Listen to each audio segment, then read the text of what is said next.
In this video, we will talk about the mistake of falling in love with the stock. Trees don't grow to the skies. Equity prices don't keep rising always either. Regardless of what anyone says, products, people, as well as business models are not permanent. They cannot keep performing uniformly throughout the time.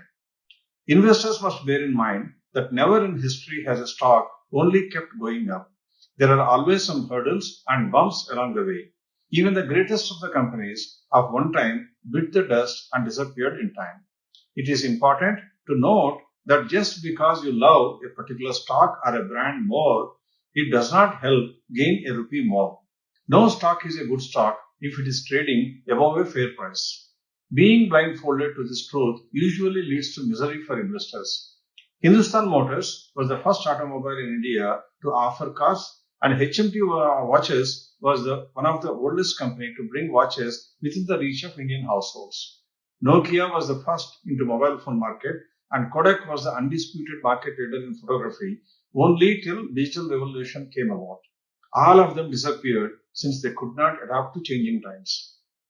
Equities as an instrument are meant to reward investors that are in it for a long term.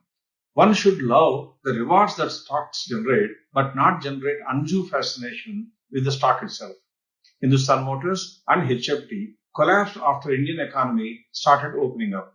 Every rupee invested in these stocks disappeared into thin air. Nokia succumbed to competition and was outpaced by smartphones.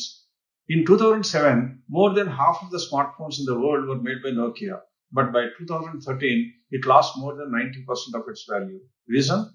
Lack of vision and disruption in business model. Kodak was founded in the late 1880s, became a giant in photography in 1970s, and filed for bankruptcy in 2012. The reason? It could not reinvent itself to changing times and disruption of business models again. Why about international examples? Murphy making radios and Dayanara making TVs in India were a few other examples of crumbling business empires due to disruption in business models. In the case of India, like Reliance Power, for example. Being a huge name like Reliance and being an infra stock, its IPO was sold within the first minute of offering. The IPO received over 50 lakh applications worth 7.5 lakh crores and was oversubscribed by 72 times. The issue price was fixed at Rs 430, but on the day of listing itself, it closed down 17%. Never has the stock gone above its issue price till today. The picture on your screen clearly explains where the Reliance Power is trading now.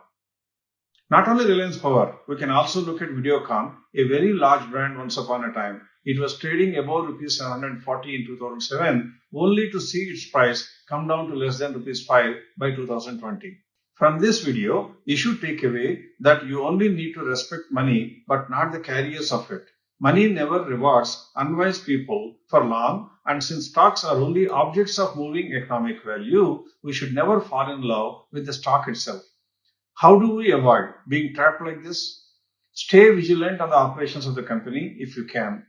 If you don't have the time or skill set, seek help from SEBI registered investment advisors like Vivekam, who have the competence to validate businesses with supporting numbers.